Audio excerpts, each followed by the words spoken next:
Welcome. Here is a wonderful intro. Hello, I'm Teresa Gagno, your yoga guide, and I really wanted to put this video out for everyone. Not everybody has a yoga blanket such as this, or a yoga bolster such as this, or yoga blocks like this. And this is my yoga strap, yoga mat. Yoga mat, you could buy any yoga mat until you can afford to go up into the bigger, better yoga mats, and you'll figure that one out. My favorite, I'm just going to plug them, B-Mat. Just love them. They could be my affiliates, couldn't they? Anyways, so a lot of us do not have the yoga props. Sorry, did I throw that out too far out in the, can't see it? There you go. So the yoga blocks, you can have wooden blocks, you can have rubber blocks. You can get them at Walmart, yes, box store all over the world, I know it. A lot of people do not have the monies to get a bolster. They can be quite pricey.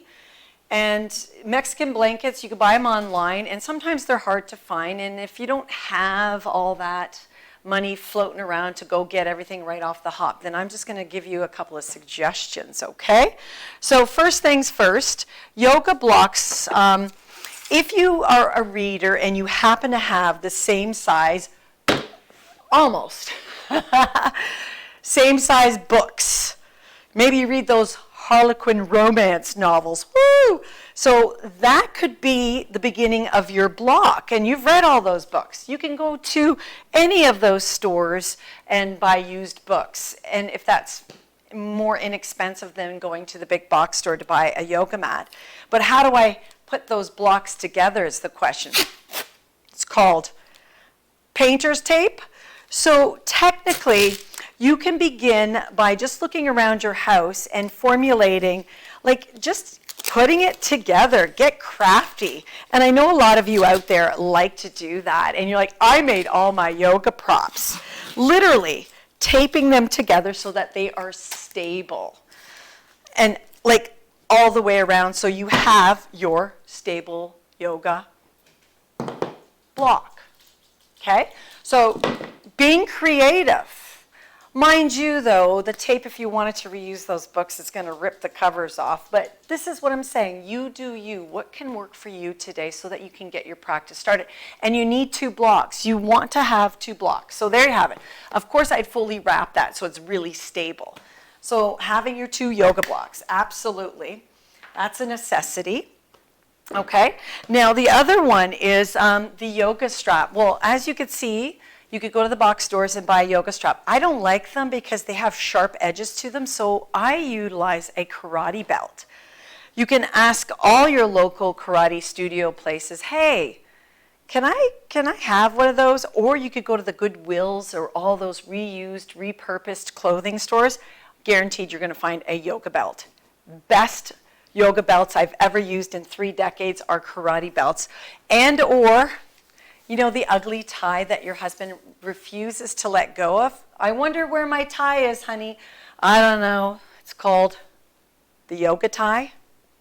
They're not as good as the karate belt, but they will suffice until you can figure out what you'd like to use. But you do need to have a yoga strap in case we're working behind the back, opening up the chest. It's really good to have a solid piece of fabric that is not hard on your hands. So that's why a tie is in 2nd place, actually 3rd place.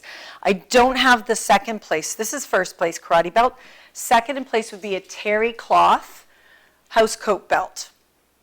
But my daughter wouldn't let me use hers to show you. She's very Scorpio. Don't touch my house coat belt, Mom. So a house coat belt is a great opportunity or possibility of a yoga strap. Now, let's get into the yoga blankets. So the yoga blanket, the best ones on the market are any of them, and I'm saying Mexican because they're from Mexico. The Mexican blankets, the cotton blankets, are the best. There are different qualities.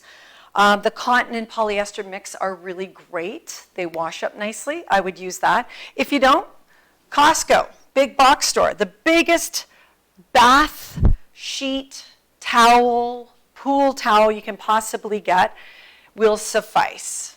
They will suffice. They are absolutely okay as well. So just saying, have something, and I would have 2 of those. Sometimes you need them for your knees, sometimes you need them, another one for your occipital. So I would have 2 of those, same size. Now, you're going to get grossed out probably. This is a king size pillow. Oh, wait, there's another blanket that was floating around in my house. You know, your throw blankets, sometimes they're pretty good too. As long as you have something that you can fold and that isn't too thick, that you can use for your knees and your occipital. Like this is a bit too thick. That's why I prefer the bath, terry cloth mats, blankets, and or the Mexican blankets, okay? So again, look around your house. Now the other one is a king size pillow. I hope the light doesn't go so bright on this. It's like stained with all the sweat. This is one of them, I was gonna throw it out.